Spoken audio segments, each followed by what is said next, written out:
Ndugu wa Tanzania, naitwa Kanali Bernard Masala Mlunga, kaimu mkurugenzi wa habari na uhusiano, Jeshi la Ulinzi la Wananchi wa Tanzania. Jeshi la Ulinzi la Wananchi wa Tanzania lina utaarifu umma wa Watanzania kuwa linaendelea kufuatilia kwa karibu na kutathmini hali ya ulinzi na usalama nchini katika kipindi hiki cha kuelekea uchaguzi mkuu unaotarajia kufanyika tarehe 28 na tarehe 29 mwezi Oktoba mwaka 2025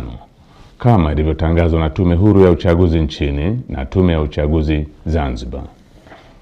Kwa ujumla, Jeshi la Ulinzi la Wananchi wa Tanzania linaridhishwa na hali ya usalama iliyopo nchini katika kipindi hiki ambacho vyama vya siasa vinaendesha kampeni zao kwa kuzingatia matakwa ya kisheria, kuheshimiana na kuvumiliana kunakooneshwa kupitia kwa wagombea wao wa ngazi za urais, ubunge na udiwani. Jeshi la Ulinzi la Wananchi wa Tanzania linaviomba vyama vya siasa kuendeleza hali ya amani na utulivu wakati wote wa kampeni, kupiga kura na baada ya kupiga kura. Katika hatua nyingine, Jeshi la Ulinzi la Wananchi wa Tanzania linalipongeza Jeshi la Polisi na vyombo vingine vya usalama kwa jinsi vinavyoendelea kusimamia hali ya usalama katika kipindi hiki cha kuelekea uchaguzi mkuu.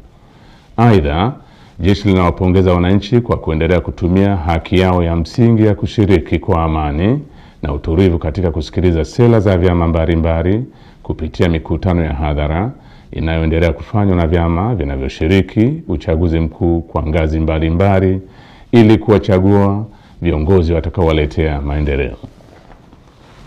Pamoja na hali ya amani na utulivu iliyopo, bado kumeendelea kujitokeza baadhi ya watu wanaojiita wanaharakati kutoka ndani na nje ya nchi kutumia mitandao ya kijamii kupotosha umma kwa kuweka maudhui yenye kuleta uchochezi